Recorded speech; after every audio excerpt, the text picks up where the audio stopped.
So delighted to be introducing Professor Ron Beghetto, who is a long-standing collaborator and I dare say friend, and who fascinates me in his work, not only spanning across many areas of creative and education, but Ron actually does code and he does he does work with AI actively, and he's a Pinnacle West Presidential Chair in the Mary Lou Fulton Teachers College at Arizona State University, and he recently launched the AI Possibility Lab, and I'm very excited to see what you're up to next, basically, Ron. Let's see. Thanks. The floor is yours. Thank you so much. And it's great to follow that first presentation. I think there's so much interesting potential with synthetic data. So interested seeing where that goes. And I think, again, leading with privacy and making sure we're using AI responsibly. So yes, I call myself Ronbot, but my students have started calling me Professor Bot Ghetto. So I guess that's my new moniker now because I've built over 2 dozen bots, but I've been teaching graduate students in education how to build custom bots for their work in education with practitioners, policymakers, and researchers. So let's dive in. I'll try to be keep on time here. So I guess the question that we are posing today is whether or not, AI can kind of open up creative possibilities or foreclose them.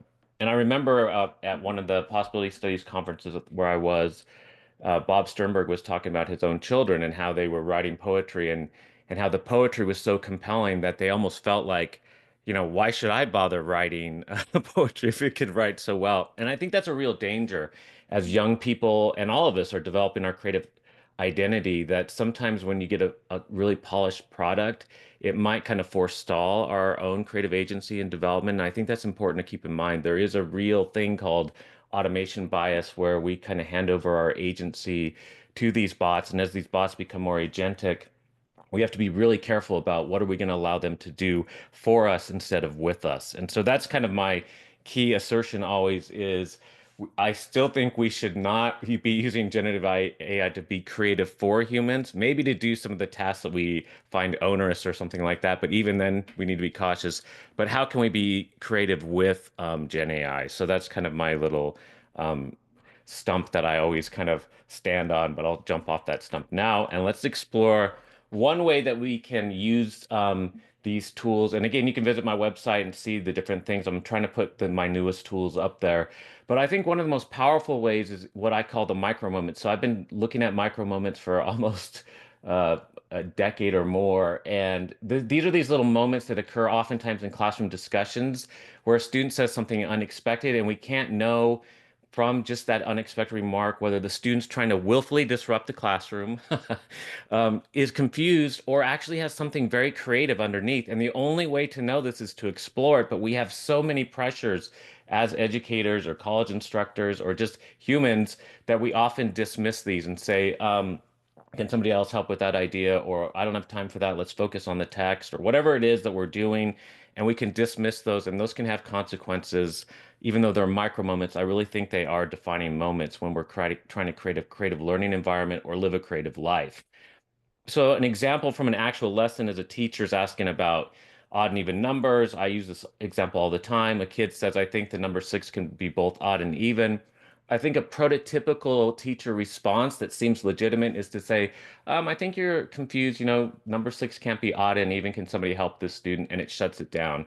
I have a video from the University of Michigan where they show that the teacher instead explored it, and this kid was able to generate this really interesting, mathematically accurate, but creative exploration of how certain numbers have these properties where they can be, odd numbers of even pairs. And so they're not odd and even, but they ended up calling them Sean's numbers. So that was a really beautiful, like mini C to little c creative moment that was pretty profound.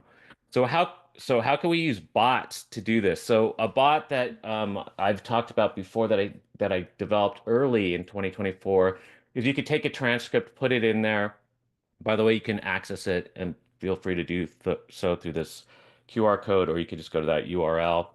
And you can put a transcript in there. It'll go through. It will, identify the micro moment for you, and then it'll give you an alternative how you could respond differently. And then you can be in dialogue with the bot. This is kind of nice. People think it's kind of useful, but I heard a lot of feedback from educators that okay, this is a little too kind of prescriptive. I'd like to be able to practice with micro moments rather than put these kind of static things in here. So when I was out running in the desert, I was thinking about, okay, how could I build this? And so I built this earlier this week, this new tool. And what this tool does is you can put in any grade level, topic area, and subject of the conversation, any level from, grade K to university, PhD level. And you can also try this bot out, try it out, try to break it, give me feedback. But what this bot does is it allows you to interact with it. And what's happening on the side here is I'm using a little Bayesian approach to calculate the probability that you might be leading to a creative outcome. So it starts with the prior probability of zero point 0.5, equal chance that any conversation has the potential to lead to creative learning. But based on how how you ultimately assume the role of teacher and how the students are responding, you'll see it dynamically updates the trajectory. So I encourage you to try it out. But in this case, I just threw this in, this is the Hobbit. And so you can see the teacher. It'll start with a teacher response. So, what do you think motivates Bilbo on the adventure? What drives him to leave his home? And the student says, I think he just wants to find some cool treasure, like a big shiny rock or something. So, now you get to assume the role of the teacher. And, I was just trying to be kind of a somewhat stern teacher and say something like, did you actually read the book? And the kid's like, well, I mean, I heard people talking about it. Honestly, I think it sounds like more fun with the shiny rock. And then another student, so you can see when I said, did you read the book? That lowered the probability. But now this other student chimes in and says, I think that's kind of interesting. The treasure isn't just about shiny things, it's about adventure of friendship. It symbolizes this. I'm like, what other kinds of symbolism? And you can see it's dynamically updating based on these responses. So you could try different personas of your own teaching self. Somebody's like, okay, stick to the text, or, let's explore these connections. And you can see you're getting this dynamic feedback as you're progressing through it. And the bot does a pretty good job of kind of randomly selecting different types of students and returning to ideas, and you can just kind of see through that. And ultimately, at the end, it gives you this nice little summary of, what happened. So here's the initial student response. This was motivating the response, and how you responded throughout, how you handle these different kind of responses, and where the student was coming from confusion, trying to be funny, but also there were some insightful responses. So, this is what you did. Then it also gives you feedback on, how you handled the unexpected responses, why the probability changed. You could even get more detailed, like tell me more how you calculated these probabilities if you want to get into the nerdy data end of things or that was used, but also suggestions for improvement, most importantly. And so again, you can run through this. This is something that also has research potential. If we use this as an intervention, do we see changes in the way teachers actually approach their teaching and so on? So that's one bot. Then I have another bot that's kind of in a line with it that's more kind of research focused. So it's more of a simulator. And what this simulator does is it has a variety of different elements. So you could set up with 4 student avatars, for example, a conversation, or it could be a business conversation or a professional conversation. And what you see here is these are different actual research questions on a creative confidence scale as far as sharing ideas in a conversation with others. And so this is based on principles of writing, those kind of creative confidence scales.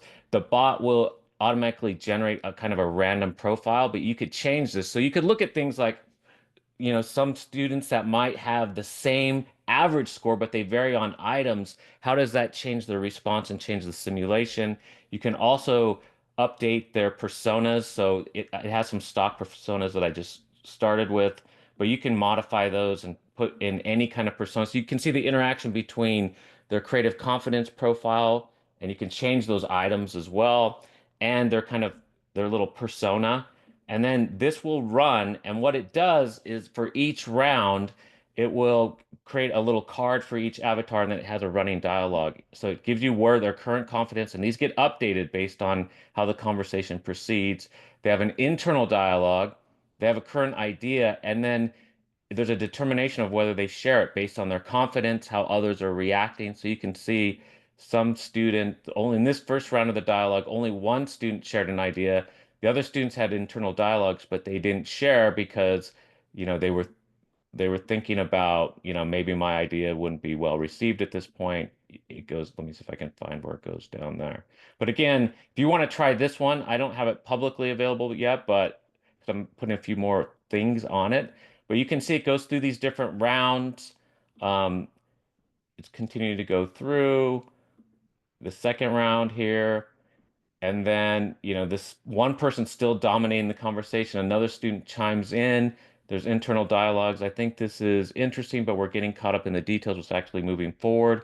And then the student who's kind of dominating the conversation, which is kind of interesting, decides, like, I think we've reached our solution. And since nobody else was sharing ideas, the conversation ended in just 3 rounds. And so you can adjust the number of total rounds that it can go to, and they're trying to converge to a solution. This is like 2,000 lines of code. It's over the top, but there's a lot going on in the back end. And what's happening on the back end too is at the end, it gives you a kind of explanation of why the solution was achieved, but whether consensus was reached or not. It talks about the competing viewpoints throughout the conversation, key points of disagreement, any support for the positions that were offered, key concepts contributed by each avatar, the percent of contribution, like who was dominating, was this a balanced conversation? How did it impact their confidence throughout? It also gives a creativity assessment, assessing the originality and effectiveness and overall creativity score. You could see this was pretty moderate. A summary of that. And then finally, you know, all the ideas that were shared, but also all the unideas that were unshared ideas that were potentially creative, and who had the most unshared ideas.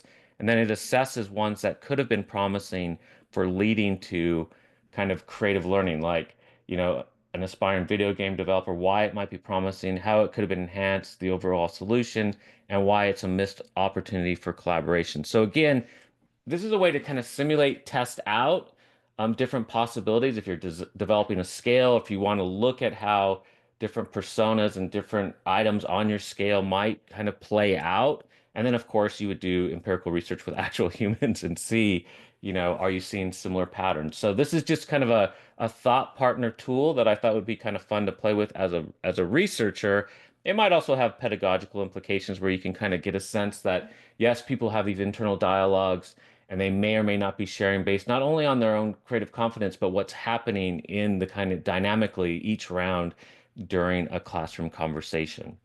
So I want to kind of pause and open it up for questions, comments. I know I'm speaking Excellent. quickly. I had a lot of No, this is clapping, perfect. It's a good but moment. Thanks so much, Ron. I mean, as always, I'm absolutely amazed by by what you do and how your work progresses, because every time, and we do talk relatively regularly, there is an addition to that, and kind of driving it further and further. Let me see if there are any questions. Oh yes, Constance is reminding us of the Menti, and do remember to put in your thoughts, as we're going to come back to them for the final round. Does anyone have any questions? Let me give a moment here. Because one of my own curiosities, I mean, I love this idea of the simulator of conversations. I'm passionate about conversations, and I like that you get this inner dialogue as well, and potentialities and scenarios. So your assumption would be, and you've tried this with students, with teachers, your assumption would be that then people get to perfect somehow their skills of noticing all of these, because it's such a complete analysis of that situation. How do you see this used in practice? I'm assuming, of course, you've done all sorts of trials. Where do yeah, people the stumble a yeah, bit, or the what they take most out of it? I think that third one, again, the idea I had for that was just to see, because I've always had this, hunch, and Maychek Karwowski and I and others are exploring, like, and we've always made this case that even though you might have people that score, because oftentimes when you do quantitative analysis of like creative confidence, we could have the same level of creative confidence, but the way we actually perform is going to be variable between us and even within our own performance on a given task. So I always wanted to look at, you know, okay, there's several items making up an average creative confidence score, and there are what we're bringing to the table that day. So that's where you could change the avatar. So how could just a variation on one item lead to differences, even though we have the same supposed creative average creative confidence? So I just wanted to be a way to kind of really explore that and think about items. But as far as like practice, yes. So I've shared this with some of my students who have been recently teaching in like K-12 classrooms, but are teach instructors and so on. And I think when you start seeing that, even though people are being silent in a dialogue, there are these internal dialogues that we've talked about, this dialogic thing. And it's really interesting, even the people that share ideas in this simulation, what is their internal dialogue? And what are they, because they're even thinking about how other people are responding.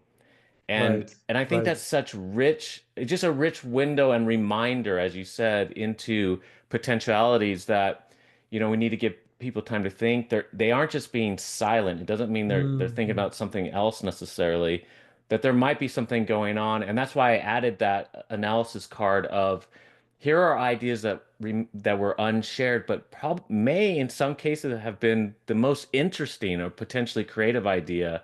And and so what are the implications for that for practice? How can we create spaces where people may feel comfortable, maybe not in the moment, even in the conversation, but to revisit those ideas.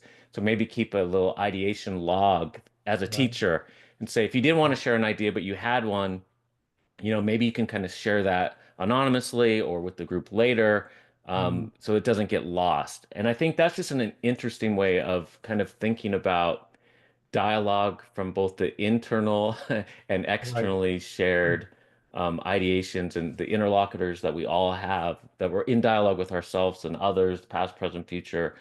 And what we utter is not necessarily the Mm. dialogue, it's just a portion of it. And it can be very different even when we do utter something.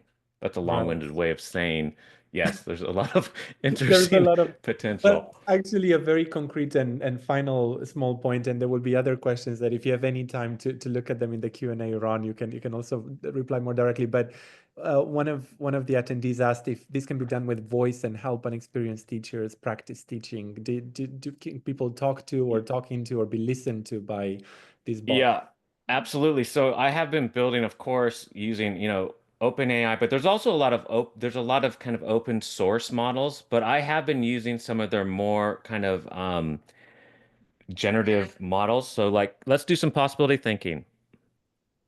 Absolutely, Ron. Let's start with part one of the possibility thinking protocol. Please share a challenge or problem you're facing related to Can you generative tell us models. about possibility thinking, some of the assumption flips and say it in Romanian? Sigur, posibilitatea thinking este o metodă de a explora soluții How noi about prin, French? desigur, gândirea How about posibilistică. Norwegian? Klart det. Mulighetstenkning handler om å utforske So give us mulige an løsninger. assumption flip in Circle. English, because I'm not fluent in those other No, but languages. I have to say, it had Bergen dialect. The Norwegian. Did Now, it? now Let's we're try the getting closer to causation flip. home. I'm We sorry. often assume a So direct there's cause a, and effect. oh yeah, so it's interesting. When I was in Sweden a week and a half ago, yeah, I was using this in a presentation too. But I think what's potential here is not only, and I think it is much more natural to have this dialogue, to use these tools, and they're kind of again using the frameworks that I've used. But you can imagine a teacher working with students and this is particularly true in the States. We have so many students where their home language is not English, and being able to just walk around with a device and have it simultaneously translate for the students and back to the teacher if they don't speak that home language, I think could be really powerful. So not only simulating kind of more of a natural dialogue, and I've had some very bizarre, interesting, uncanny moments talking to my bots as I'm like running out in the hills or something and generating ideas.